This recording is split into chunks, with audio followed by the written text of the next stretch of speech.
అందరికీ నమస్కారం. బస్ ఎక్కి కూర్చున్నప్పటి నుంచి మనస్సులో లేదు రాములమ్మకి. నేనిప్పుడు రావులపాలెం ఎందుకు వెళుతున్నట్లు? 3 ఏళ్లుగా మూతి ముడుచుకొని అలిగి కూర్చొని, ఇంకా ఆ ఊరి పొలిమేర తొక్కను అని శపథం చేసి ఎవరెన్నిసార్లు రమ్మని పిలిచినా రాను అని బెంకానికి పోయి ఇప్పుడు అకస్మాత్తుగా తన నిర్ణయాన్ని ఎందుకు మార్చుకున్నట్లు? ఎన్నాళ్ళు మంచు పలకల్లా గూడు కట్టుకుపోయిన నా మనసు ఇలా ఎంతకాలం నుంచి కొంచెం కొంచెంగా కరగటం మొదలుపెట్టింది? అది నాకు తెలియకుండానే ఆలోచించటం మొదలుపెట్టింది ఆమె. ఇప్పుడు తను వెడితే అక్కడందరికీ చులకన అయిపోవటం ఖాయం. అలా అనిపించగానే డ్రైవర్ బస్సాపు అని అరిచి అక్కడే దిగి ఇంటికి వెళ్ళాలి అని అనిపించింది. కానీ బస్సుని ఆపలేదు.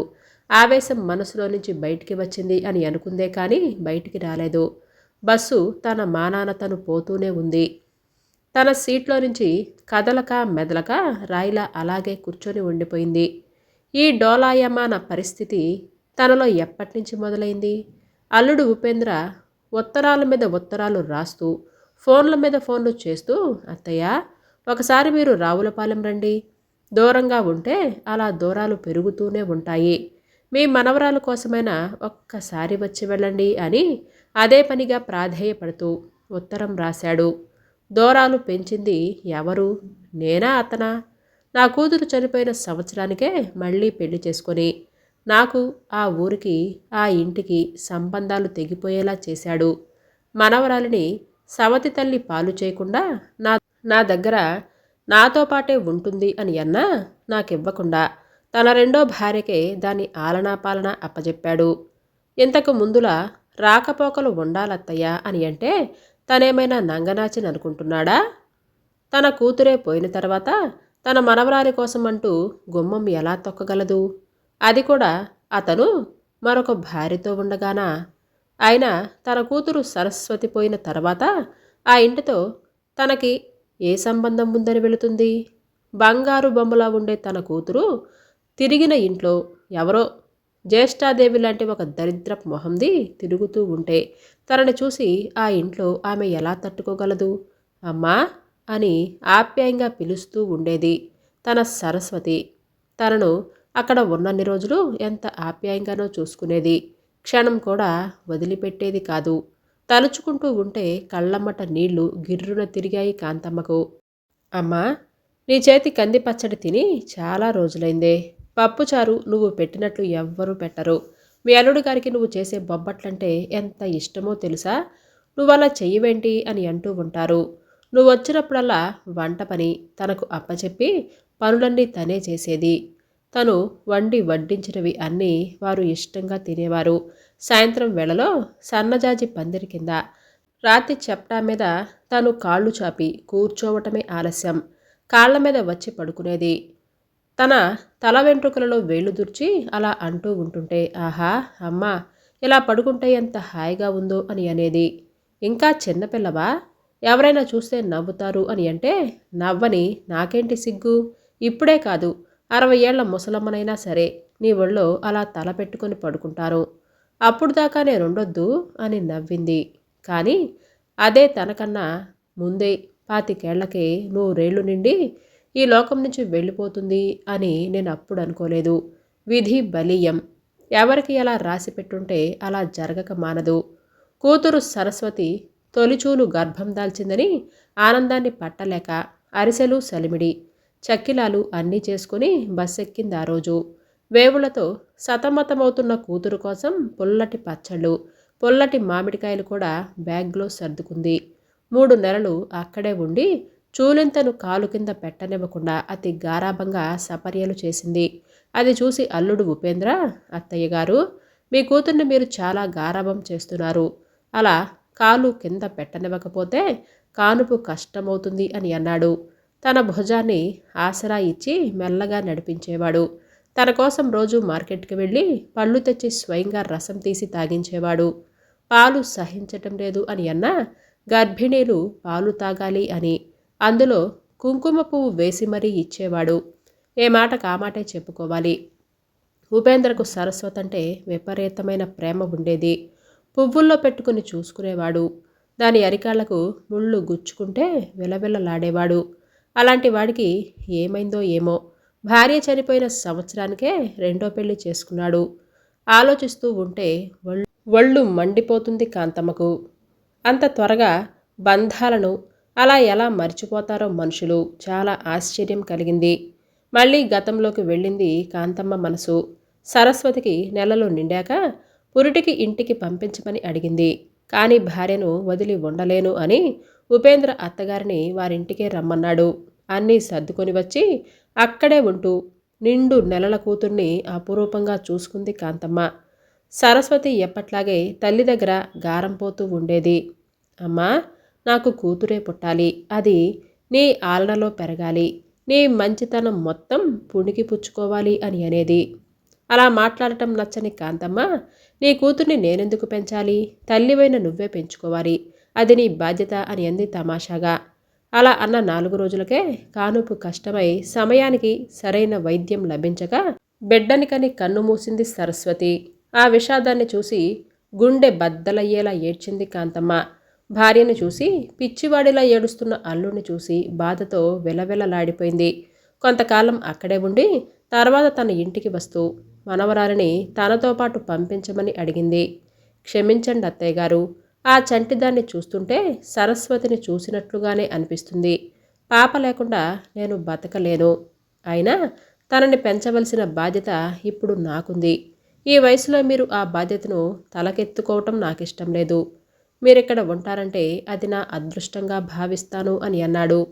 అందుకు సమాధానంగా, తను ఇక్కడ ఉండటం ధర్మం కాదు కదా అల్లుడు గారు. అయినా మా ఊళ్ళో నాకు గొడ్డు గోద, ఇల్లు వాకిలి అన్నీ ఉన్నాయి కదా. పొలం పని తప్ప 4 మెతుకులు ఉడికేసుకొని తినటం కూడా రాని మీ మామగారు కూడా ఉన్నారు. పక్కనే మా మరిదిగారి కుటుంబం ఉంది కాబట్టి నేను అడపాదడపా ఇక్కడికొచ్చి వెళ్ళటానికి కుదురుతుంది. అలా అని ఆయన బాధ్యతను పూర్తిగా వారి మీద పడవేయలేను కదా. నువ్వన్నట్లు ఎవరి పాటలు వారే పడాలి. ఎలాగోలా ఆ చంటిదానితో తెప్పలు కూడా నువ్వే పడాలి అని చెప్పి ఊరు దారి పట్టింది కాంతమ్మ. 3 నెలల పసిగుడ్డుని అలా వదిలి వస్తుంటే ఆవిడ గుండె చెరువైంది. వాళ్ళమ్మాయి బతుకుంటే ఆ పసిదానికి ఈ పరిస్థితి వచ్చేదే కాదు.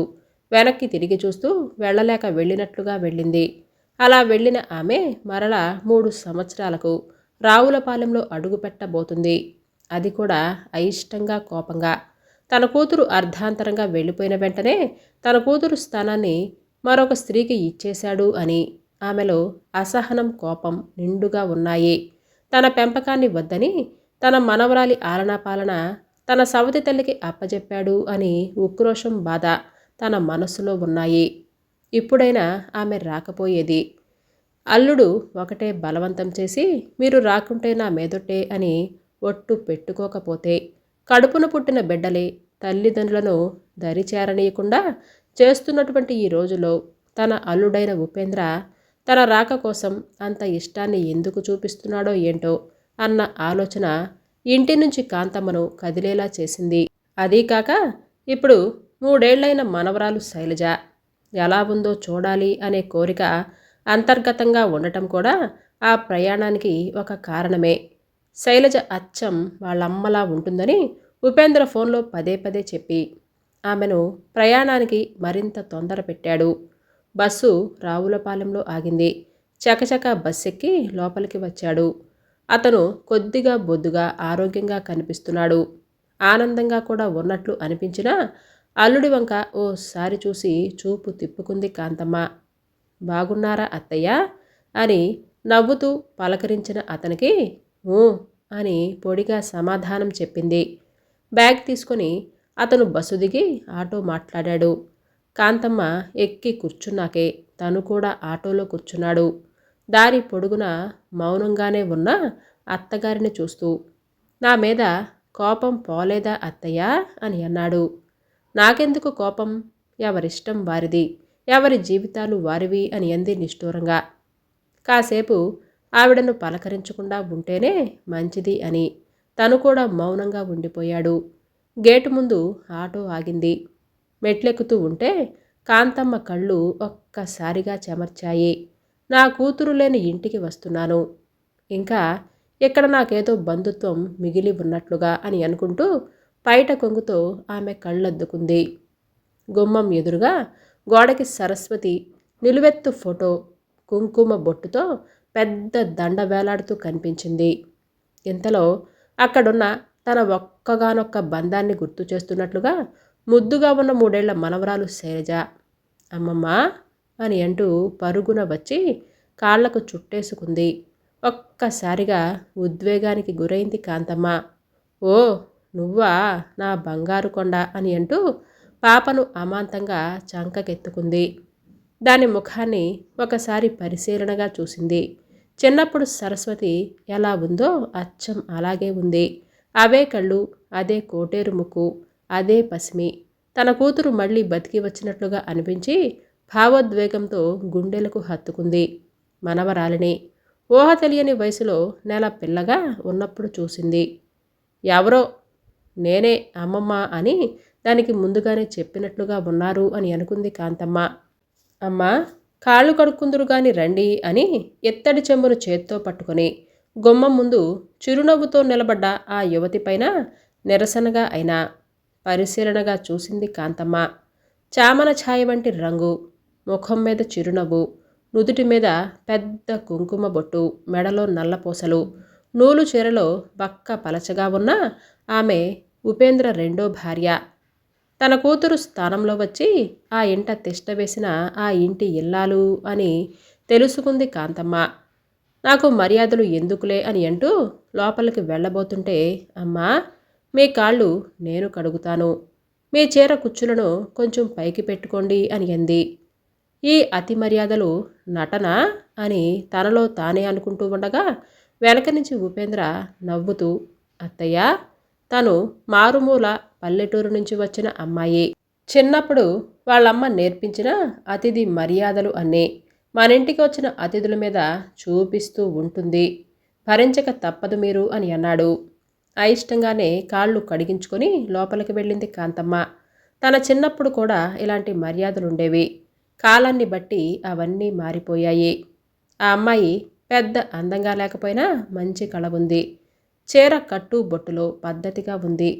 అన్నింటినీ మించి ఆమె ముఖంలో అమాయకత్వం, ఆ చిరునవ్వులో కలుపుగోలుతనం, పలకరింపులో ఆప్యాయత, మొదటిసారి ఆమెను చూడగానే ఆమె పట్ల కలిగే అభిప్రాయాలు.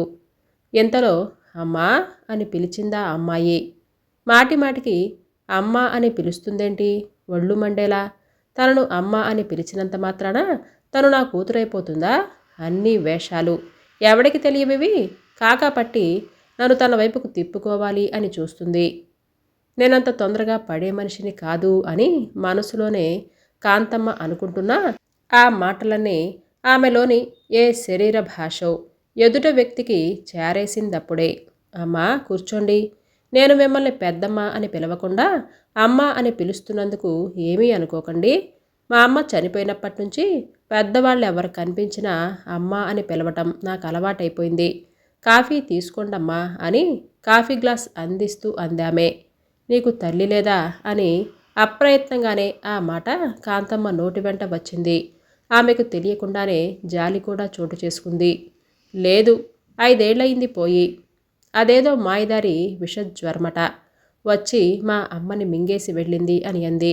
మీరెంతమంది అక్కా చెల్లెళ్ళు అన్నాదమ్ములు అని అడిగింది కాంతమ్మ. 3 అక్కా చెల్లెళ్ళము, అన్నదమ్ములు లేరు. నేను మధ్యలో దాన్ని. అక్కను మా ఊరబ్బాయికిచ్చి పెళ్లి చేశారు. కాస్త కాలు అవుడు, కుంటుతూ నడుస్తాడు. గలగల మాట్లాడటం ఆమె అలవాటులా ఉంది. ఎప్పుడూ మాట్లాడుతూనే ఉంది, ఎప్పుడూ నవ్వుతూనే ఉంటుంది. ఆహా, అంతంత మాత్రం సంసారం కాబోలు. తల్లి కూడా లేకపోవటంతో ఆడపిల్లల పెళ్లిళ్ళు చేసే స్తోమత లేక ఆ తండ్రి అల్లుళ్ళ ఎంపికలో రాజీ పడిపోయినట్లుగా ఉన్నాడు. పెద్ద కూతురికి వికలాంగుడితో పెళ్లి చేశాడు. రెండో కూతురికి రెండో పెళ్లివాడితో పెళ్లి జరిపించాడు. ఇంకో అమ్మాయి పెళ్లికి ఉన్నట్లుంది.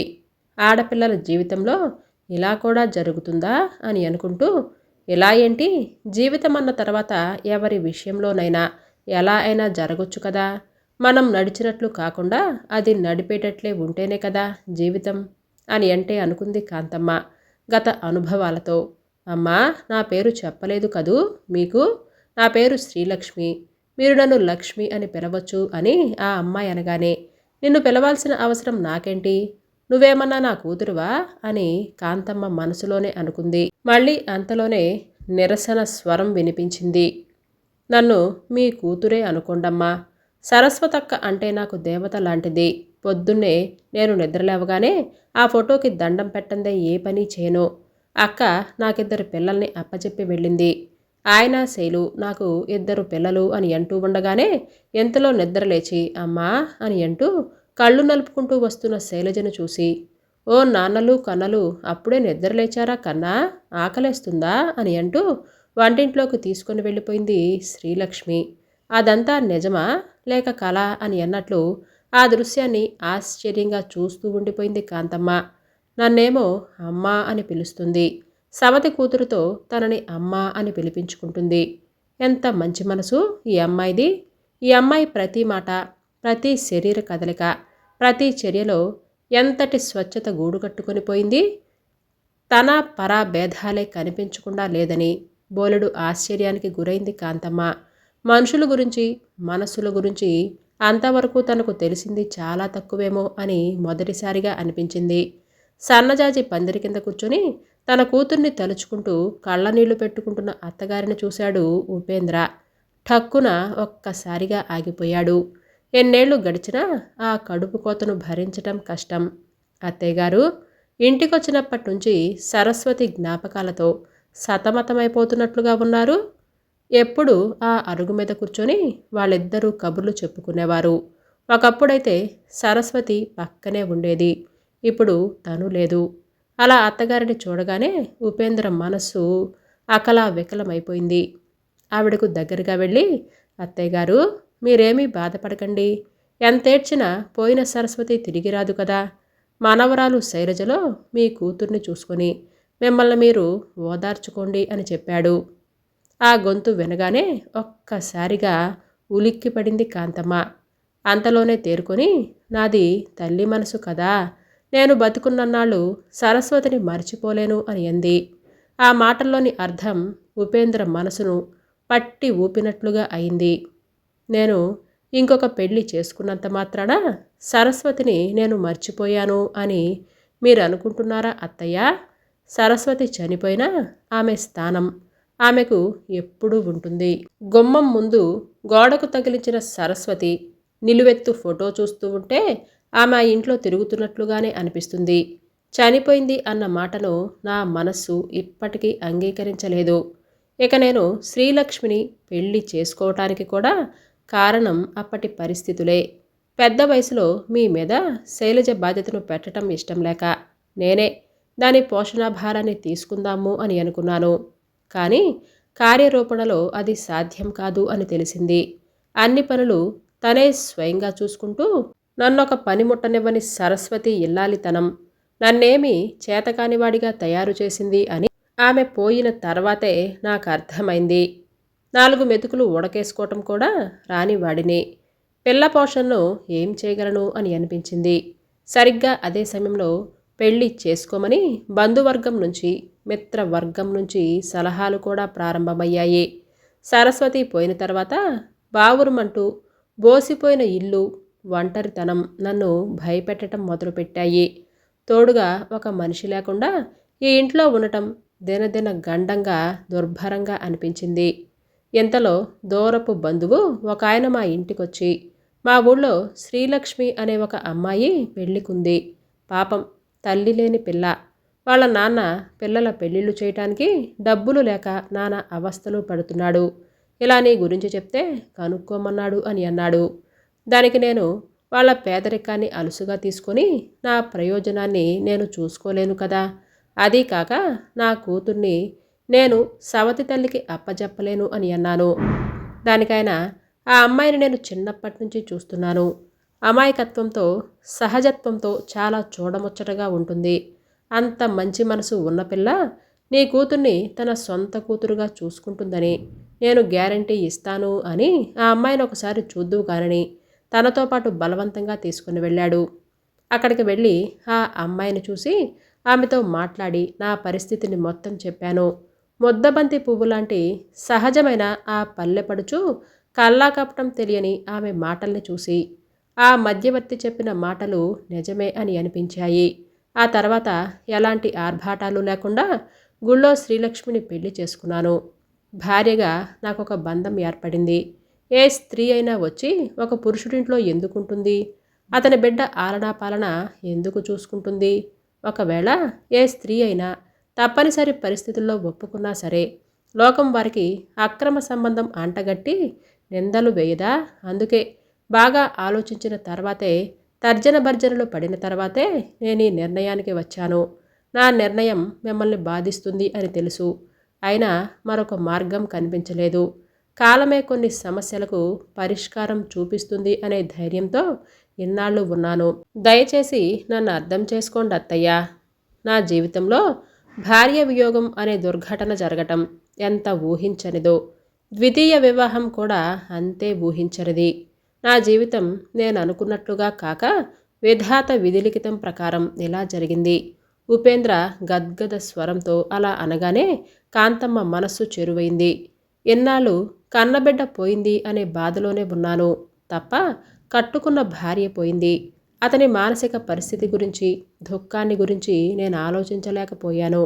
ఏదైనా బాధ బాధే కదా, ఎవరి బాధ వారిదే అని ఎందుకు అనిపించలేదు అని ఆలోచిస్తూ ఉండగానే మళ్ళీ ఉపేంద్రే అన్నాడు. అత్తయ్యగారు, మీకు మరొక విషయం కూడా ఉన్నది ఉన్నట్లు చెప్పాలి. నా మనసులో సరస్వతికి ఉన్న స్థానం చెక్కు చెదరనట్లే ఒక భారీగా శ్రీలక్ష్మికి దక్కాల్సిన స్థానం దక్కుతుంది అని అన్నది కూడా వాస్తవమే. నన్ను నమ్ముకొనొచ్చిన ఇల్లాలకి అన్యాయం చేయలేను కదా అని అన్నాడు. ఆ మాటల్లోని నిజాయితీని చూసి అబ్బురపడింది. అత్తయ్య, మీరు పెద్దవారు, ఎంతో జీవితం చూసినవారు. మీకు నేను చెప్పకూడదు కానీ అయినా ఒక్క మాట చెబుతాను. ఆ భగవంతుడు మన జీవితాలకు సూత్రధారి. ఆయన ఆడించేటట్టు ఆడే కీలుబొమ్మలం మనం. మిమ్మల్ని మీరు ఓదార్చుకోండి, అంతే నేను చెప్పగలిగింది అని అంటూ అక్కడి నుంచి వెళ్ళిపోయాడు ఉపేంద్ర. జీవిత సారాన్ని ఒక్క ముక్కలో ఎంత వాస్తవంగా చెప్పగలిగాడు అని అనుకుంది కాంతమ్మ. అమ్మా, మీరెక్కడున్నారు? మీకోసం ఇల్లంతా వెతుకుతున్నాను. చెప్పా పెట్టకుండా వెళ్ళిపోయారో ఏంటో అని రొప్పుతూ వచ్చింది శ్రీలక్ష్మి. తన భుజాల మీద తన మనవరాలు శైలు ఉంది. తనని ఆడిస్తూ రొప్పుతూ పరిగెత్తుకుంటూ వచ్చింది అని అర్థమైంది ఆమెకు. మనవరాలిని తన చేత్తోకి తీసుకుంటూ నేనెక్కడికి వెళ్తాను, అది చెప్పకుండా అని అంది. ఏమో అమ్మా, మీరసలే మీ అల్లుడి మీద నా మీద కోపంగా ఉన్నారు కదా. చిన్నపిల్లల ముఖం పెట్టి అమాయకంగా అంటున్న శ్రీలక్ష్మి వంక అలాగే చూస్తూ ఉండిపోయింది కాంతమ్మ. కోపమా? నాకెందుకు అని అంది. ఆయన నన్ను పెళ్లి చేసుకోవటం మీకు ఇష్టం లేదు కదా అని అంది శ్రీలక్ష్మి. అందుకేగా ఎన్నాళ్ళు ఇంటికి రాలేదు మీరు. అయినా మీరు మాత్రం ఏం చేస్తారు లేండి. మీ అమ్మాయి స్థానంలో నేను ఇంటికొస్తే మీకు కోపం రాదా? తల్లి మనసు కదా మీది. ఒకప్పుడైతే నిజమే కానీ ఇప్పుడు ఆ కోపం పోయిందిలే. ఈ ఇంట్లో మా అమ్మాయి స్థానం మా అమ్మాయిదే, నీ స్థానం నీదే, అర్థమైందిలే అని అంది అల్లుడు మాటలు మనసులో మెదలగా. అంటే నేను మీ అమ్మాయిని కాదు కదూ అని అంటూ శ్రీలక్ష్మి మూతి సున్నాలా చుట్టి అంతలోనే నేనేదో ఊరికే అంటానులేండి, నా నోరు అస్సలు ఊరుకోదు అని అంటూ మళ్ళీ నవ్వుతూ అంది. తన మాటలోని పొరపాటు అప్పుడు అర్థమైంది కాంతమ్మకు. కాసేపటికి ఆ అమ్మాయి వంక చూస్తే తన చేతిలో ఉన్న పూలమాల కనిపించింది. సన్నజాజి కనకాంబరాలు కలిపి మాల కడుతున్నారా అమ్మా? నేను పూలు అందేవనా? అక్కకి ఈ దండంటే ఇష్టమని మీ అల్లుడుగారు చెప్పినప్పటి నుంచి రోజు సాయంత్రము ఈ దండ అల్లి ఆ తడి బట్టలో చుట్టిపెట్టి పొద్దున్నే అక్కయ్య ఫోటోకి వేస్తూ ఉంటాను. ఈరోజు మీరు కడుతున్నారా దండ అని శ్రీలక్ష్మి అంటూ ఉండగానే ఆ దండలో నుంచి ఒక మూరెడు పూలు తుంచి ఇవి నీకు, నువ్వు తలలో పెట్టుకో అని అరచేతిలో పెట్టింది కాంతమ్మ. నాకా? మరక్కకు? ఇదిగో ఇంకా కడుతున్నాగా. పూలు తలలో పెట్టుకోవటానికి ఇబ్బంది పడుతున్న శ్రీలక్ష్మిని చూసి ఇలారా నేను పెడతాను అని తను వెనక్కి తిరగగానే పూలను తలలో పెట్టింది కాంతమ్మ. ఆ తర్వాత శ్రీలక్ష్మి వెంటనే వెనక్కి తిరిగి మీతో పూలు పెట్టించుకోవాలి అనే నేను అలా చేశాను అని అంది కిలకిలా నవ్వుతూ. ఏమో అనుకున్నాను, కడసరివే అని అంది కాంతమ్మ. అక్కకు మీరే జల్లో పూలు పెట్టేవారు కదా. అందుకని అంటూ ఉండగా అక్కడే ఆడుకుంటున్న శైలజ పూల గిన్నెను కింద పడేసింది. చాప మీద పూలు జలజల రాలాయి. పూలు పారబోసావా అని అంది కాంతమ్మ.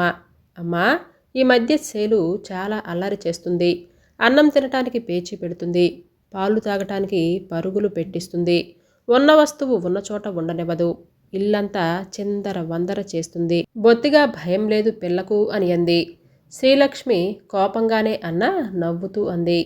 ఒక్కటి తగిలించు మధ్య మధ్యన అని అంటూ తను కూడా నవ్వుతూ సమాధానమిచ్చింది కాంతమ్మ.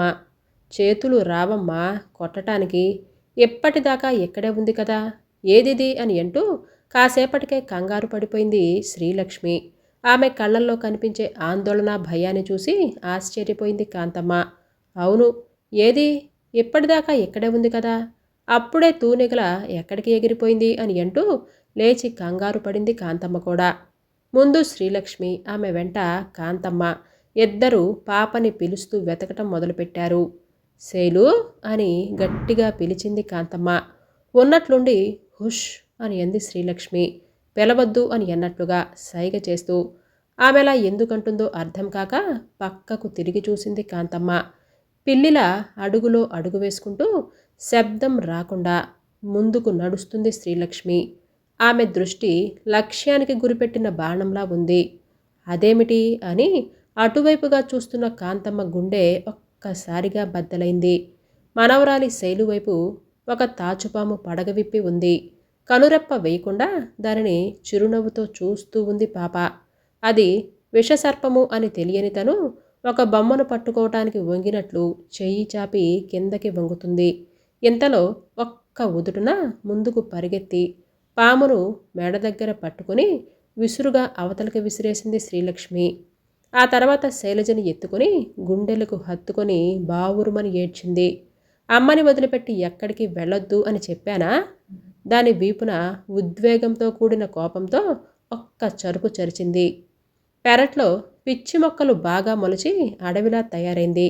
ఒక మనిషిని పెట్టి దానిని బాగు చేయించండి అని ఆయనకి చెప్తూనే ఉన్నాను అని అంటూ భర్త మీద విసుక్కుంది. ఆ దృశ్యాన్ని అలాగే నోరెళ్లబెట్టి చూస్తున్న కాంతమ్మకు ఇప్పుడు శ్రీలక్ష్మిలో తన కూతురు సరస్వతి కనిపించింది. తను తప్పుగా ఆలోచిస్తుంది అని మనుషులంతా మంచివాళ్లుగా కనిపించారు. అంతేకాదు, జీవిత సత్యం కూడా బోధపడినట్లుగా అనిపించింది ఆమెకు. ఇదే జీవితం. ఎప్పుడు మనం అనుకున్నట్లుగా, మనం ఆశించినట్లు అది ముందుకు నడవదు.